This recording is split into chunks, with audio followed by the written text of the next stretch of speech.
والسلام. الحمد لله على نعمة الإيمان، الحمد لله على نعمة القرآن، الحمد لله على شهر رمضان، الحمد لله على نعمة الصحة والأمان. أشهد أن لا إله إلا الله وحده لا شريك له، وأشهد أن محمدا عبده ورسوله. اللهم صل وسلم وبارك على أفضل من صلى وقام، نبينا محمد وعلى آله وصحبه ومن تبعهم بإحسان إلى يوم الدين. أما بعد، Bapak-bapak, ibu-ibu, hadirin hadirat, muslimin muslimat, saimin saimat, yang semoga kita semua dimuliakan, diberkahi, dirahmati Allah Subhanahu wa taala. Alhamdulillah, syukur kita kepada Allah Subhanahu wa taala atas segala nikmat dan karunia yang Allah Subhanahu wa taala curahkan kepada kita, sehingga pada malam yang berbahagia ini kita diberikan taufik oleh Allah Subhanahu wa taala, diberikan hidayah, diberikan kesehatan, diberikan umur yang panjang, sehingga kita bisa bertemu dengan bulan suci Ramadan dan diberikan kemudahan untuk melakukan berbagai macam ketaatan ibadah kepada Allah Subhanahu wa taala di dalamnya. Semoga Allah Subhanahu wa taala menerima segala amal ibadah kita dan memberikan balasan yang berlipat ganda. Allahumma amin.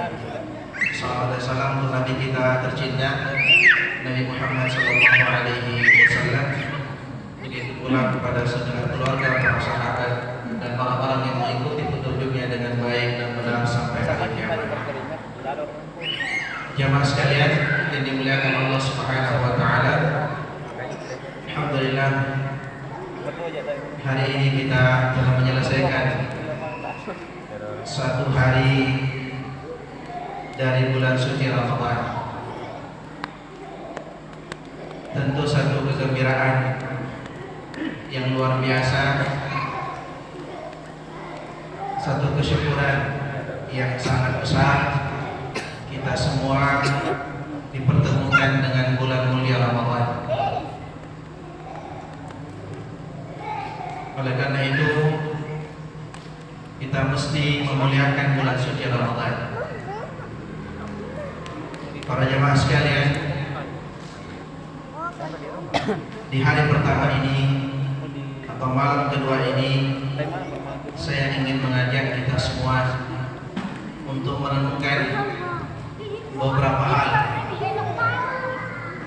yang insya Allah dengan renungan ini semakin menambah keyakinan kita, semakin menambah keimanan kita, dan juga semakin memperkuat kesyukuran kita, sehingga pada akhirnya nanti kita termotivasi untuk terus beribadah, terus melakukan ketaatan, bukan hanya di bulan suci Ramadan, tapi di bulan-bulan yang lain setelah Ramadan, sampai akhirnya kita bertemu dengan Allah Subhanahu wa taala. Karena ibadah itu bukan hanya di satu musim saja, satu bulan saja, tapi kita dituntut untuk beribadah. Wa'bud rabbaka hatta ya'tiyakal yaqin. Sembahlah Tuhanmu sampai datang kematian. Jemaah sekalian dimuliakan Allah Subhanahu wa taala. Renungan yang pertama adalah, ketahuilah bahwasanya kita ini adalah hamba Allah Subhanahu wa taala, dan kita diciptakan oleh Allah Subhanahu wa taala dengan satu tujuan. Sebagaimana Allah berfirman dalam surah Ad-Dariyat ayat 56, A'udzu billahi minasyaitonir rajim, wa ma khalaqtul jinna wal insa illa liya'budun. Dan tidaklah aku menciptakan jin dan manusia, kata Allah, kecuali hanya untuk beribadah kepada-Nya. Oleh karena itu mestinya seluruh aktivitas kita dari bangun tidur sampai tidur kembali bernilai ibadah semua. Semua aktivitas kita, mulai kita bangun tidur sampai tidur kembali, semuanya bernilai ibadah. Dan ibadah itu para jamaah sekalian bukan hanya sholat di masjid, bukan hanya baca Quran, meskipun itu semua ibadah. Bukan hanya bakti sama orang tua, bukan hanya sedekah, tapi segala bentuk kebaikan, segala sesuatu, segala amal yang diridhai oleh Allah Subhanahu wa taala, yang dianjurkan, yang diperintahkan, yang dicontohkan oleh Nabi Muhammad sallallahu alaihi wasallam, maka semuanya ibadah. Semua aktivitas kita juga, mulai dari makan, minum, tidur, bekerja dan sebagainya, juga mestinya bernilai ibadah. Bagaimana caranya? Caranya adalah dengan menjadikan itu semua sebagai sarana untuk memperkuat diri kita dalam beribadah kepada Allah Subhanahu wa taala. Tergantung niat kita. Jadi para jamaah sekalian, yang pertama kali mesti kita renungkan adalah bahwa tugas kita di dunia ini adalah ibadah. Satu, ibadah. Tidak ada yang lain. Ya, kerjakan perintah Allah, jauhi larangan Allah. Titik. Tidak ada yang lain. Kalau kita melaksanakan itu, berarti kita sudah melakukan tugas kita sebagai hamba Allah Subhanahu wa taala. Kemudian yang kedua, Allah Subhanahu wa taala telah mengaruniakan kepada kita semua banyak kenikmatan. Banyak kenikmatan. Sampai-sampai nikmat Allah Subhanahu wa taala itu tidak terbilang, tidak terhitung. Allah Subhanahu wa taala berfirman, "Wa in ta'uddu ni'matallahi la tuhsuha." Kalau kamu mau menghitung nikmat Allah, kamu tidak mampu menghitungnya.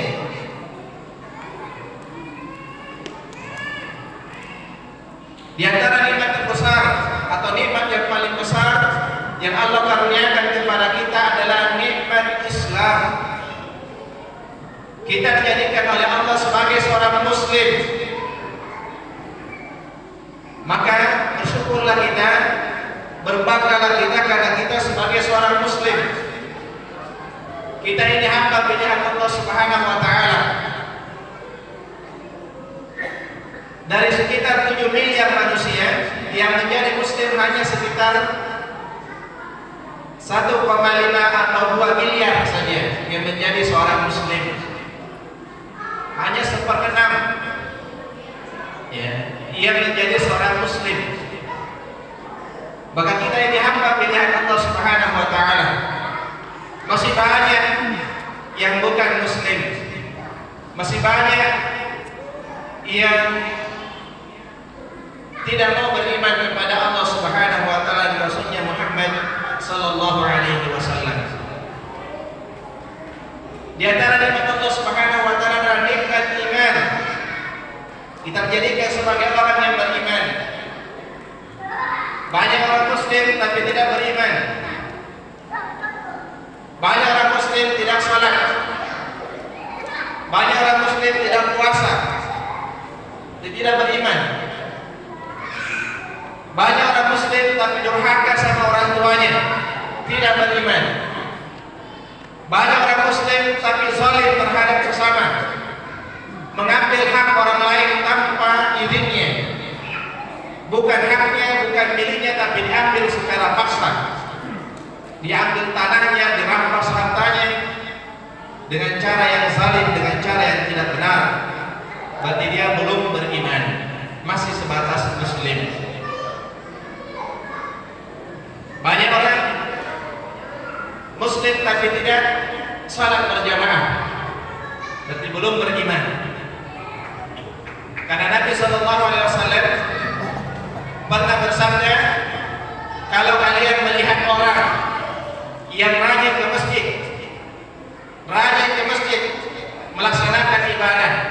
Maka kata beliau, fashhadu, maka saksikanlah bahwa fashhadu lahul iman, maka saksikanlah bahwa dia itu orang yang beriman. Berarti orang yang tidak ke masjid salat berjamaahnya berarti belum beriman, masih sebatas muslim. Jamaah sekalian yang dimuliakan oleh Allah Subhanahu wa taala. Kalau ada seorang wanita muslimah, seorang wanita tidak menutup auratnya berarti masih muslim, masih Islam, belum beriman. Nanti dia beriman ketika dia menutup auratnya, baru beriman. Baru beriman. Jamaah sekalian dimuliakan Allah Subhanahu wa taala. Dan di antara nikmat yang lain adalah nikmat hidayah, nikmat taufik dari Allah Subhanahu wa taala. Kita tidak bisa melakukan apapun ibadah di bulan suci Ramadan kalau bukan karena hidayah dari Allah Subhanahu wa taala. Kalau bukan karena petunjuk Allah Subhanahu wa taala. Bukan karena kehebatan kita, bukan karena kesalehan kita, bukan karena keimanan kita, tapi karena hidayah petunjuk dari Allah Subhanahu wa taala. Karena itu kita selalu dibimbing oleh Allah untuk selalu memohon hidayah kepada Allah. Paling tidak dalam sehari 17 kali kita mohon hidayah. Dalam surah Al-Fatihah, ihdinas siratal mustaqim, tunjukilah kami ya Allah ke jalan yang lurus. Kita minta hidayah kepada Allah Subhanahu wa taala. Kenapa? Karena kita tidak bisa melakukan apapun dari amal ibadah, tidak bisa beribadah kepada Allah kalau bukan karena hidayah dari Allah Subhanahu wa taala. Banyak orang bangga bisa jogging puluhan kilometer, tapi masjid yang 100 meter, 50 meter dari rumahnya tidak pernah didatangi. Banyak orang bangga bisa mendaki gunung yang sangat tinggi, tapi masjid yang 10 meter dari rumahnya tidak pernah diinjak, tidak pernah didatangi. Kenapa? Karena tidak punya iman, tidak mendapatkan petunjuk hidayah dari Allah Subhanahu wa taala. Kemudian para jamaah sekalian dimuliakan Allah Subhanahu wa taala. Selanjutnya yang ketiga adalah yang perlu kita renungkan bahwa di antara nikmat Allah juga adalah umur yang panjang. Umur yang panjang, kesehatan. Ya, sehingga kita semua dipertemukan dengan mulia Ramadan. Beberapa bulan yang lalu kita berharap, kita berdoa kepada Allah Subhanahu wa taala agar dipertemukan dengan bulan mulia Ramadan. Hari ini kita bertemu dengan bulan mulia Ramadan. Ini kenikmatan yang luar biasa. Kalau kita melihat kanan kiri kita, tetangga kita, bahkan di rumah kita, dulunya Ramadan dulu bersaksi bersama-sama dengan kita, puasa sama-sama dengan kita, sholat sama-sama dengan kita, hadir sholat tarawih bersama dengan kita, hadir berlebaran dengan kita. Tapi saat ini mereka sudah tiada. Kita dipisahkan dengan mereka dengan kematian. Mereka sudah lebih dahulu menghadap Allah Subhanahu wa taala. Kita alhamdulillah masih diberikan kesempatan oleh Allah Subhanahu wa taala. Itu tandanya Allah Subhanahu wa taala sayang kepada kita. Allah sayang kepada kita, masih memberikan kepada kita kesempatan. Renungkan ini baik-baik. Mari kita renungkan ini dengan baik, agar supaya Ramadan kita tahun ini tidak kita sia-siakan. Jangan sampai kita merasa bahwa Ramadan ini biasa-biasa saja, momen yang biasa-biasa saja tiap tahun ada. Ya, kita puasa, kita sholat tarawih, kita berbuka dan sebagainya hanya sekedar biasa-biasa saja, momen yang biasa. Padahal ini luar biasa. Mesti kita muliakan. Para jamaah sekalian, modal utama seorang hamba, seorang manusia hidup di dunia ini adalah umurnya. Umurnya. Karena itu sebaik-baik orang, kata Nabi Sallallahu Alaihi Wasallam, khairun nas man tala umruhu wa hasuna amaluhu. Sebaik-baik orang itu panjang usianya dan baik pula amalnya. Luar biasa ya. Orang-orang tua kita di sini yang hadir pada malam hari ini, salat berjamaah dilanjutkan dengan tarawih, masih kuat alhamdulillah. Mungkin tempat lain ada di sini mungkin 11 rakaat, tempat lain ada yang 21 rakaat, 23 rakaat masih kuat, padahal sudah kuat. Itulah manusia yang terbaik kata Nabi sallallahu alaihi wasallam, panjang usianya dan baik pula amalannya. Sebaliknya, masyarun nas man tala umruhu wa sa'a amaluhu. Sejelek-jelek manusia adalah panjang usianya tapi jelek amalnya. Panjang usianya tapi isinya dosa semua. Na'udzubillahi min dzalik. Karena itu para jemaah sekalian, mari kita manfaatkan Ramadan kita tahun ini dengan sebaik-baiknya. Mari kita muliakan Ramadan kita dengan kita isi dengan berbagai macam kebaikan, ketaatan kepada Allah Subhanahu wa taala. Ya, kalau di bulan Ramadan ini kita tidak bisa melakukan ketaatan, tidak bisa memaksimalkan ibadah kepada Allah Subhanahu wa taala, lalu kapan kita mau memaksimalkan ibadah kita? Kalau di bulan Ramadan di mana Allah Subhanahu wa taala membuka lebar pintu surga dan menutup rapat pintu neraka, dan itu pertanda bahwa kita semua dimudahkan oleh Allah untuk melakukan ketaatan kebaikan, dan sempit peluang kita, sedikit peluang kita untuk melakukan maksiat. Tapi ternyata masih ada yang kemudian melalaikan bulan suci Ramadan. Masih ada yang kemudian malas beribadah. Masih ada yang tidak mau puasa, masih ada yang tidak sholat. Na'udzubillah. Masih ada yang durhaka sama orang tuanya. Karena itu para jamaah sekalian, Nabi SAW memberikan jaminan bagi orang yang betul-betul Ramadannya berkualitas. Man shoma Ramadhana imanan wa ihtisaban ghufira lahu ma taqaddama min dhanbi. Siapa yang berpuasa Ramadan karena dasari dengan iman dan mengharap pahala dari Allah Subhanahu wa taala, maka dosa-dosanya yang telah lalu akan dihapuskan. Begitu pula man qama Ramadhana imanan wa ihtisaban ghufira lahu ma taqaddama min dhanbi. Siapa yang melakukan qiyam Ramadan, salat tarawih di bulan Ramadan, maka dosa-dosanya telah lalu akan dihapuskan oleh Allah Subhanahu wa taala. Tapi perlu kita waspada. Tidak semua orang yang mendapati Ramadan lalu kemudian dosa-dosanya diampunkan oleh Allah. Ini perlu kita waspadai. Tidak semua orang yang mendapati Ramadan lalu kemudian keluar dari Ramadan seperti orang yang baru dilahirkan dari ibunya, bersih dari dosa. Tidak semua. Ini perlu kita perhatikan, perlu kita waspadai. Orang yang mendapatkan jaminan ini adalah orang yang betul-betul bersungguh-sungguh memanfaatkan bulan mulia Ramadan dengan sebaik-baiknya, diisi dengan amal ketaatan, diisi dengan ibadah, menjauhkan maksiat, menjauhkan kelalaian, tidak membuang-buang waktunya pada hal yang sia-sia. Itulah orang yang akan mendapatkan jaminan ampunan dari Allah Subhanahu wa taala. Terakhir, kami mengingatkan sabda Nabi sallallahu alaihi wasallam di mana beliau mengaminkan doa dari Jibril alaihi salam, di mana Jibril alaihi salam mengatakan raghima anfun adraka Ramadan thumma salaha falam yaghfar lahu. Sungguh celaka seorang hamba yang mendapati bulan suci Ramadan lalu kemudian Ramadan pergi meninggalkannya, namun dosanya tidak dihapuskan, tidak diampunkan oleh Allah Subhanahu wa taala. Ini hamba yang celaka. Padahal bulan Ramadan itu sendiri adalah bulan pengampunan dosa. Kalau di bulan Ramadan saja dosa tidak diampunkan oleh Allah Subhanahu wa taala, lalu di mana lagi kita mendapatkan ampunan Allah Subhanahu wa taala?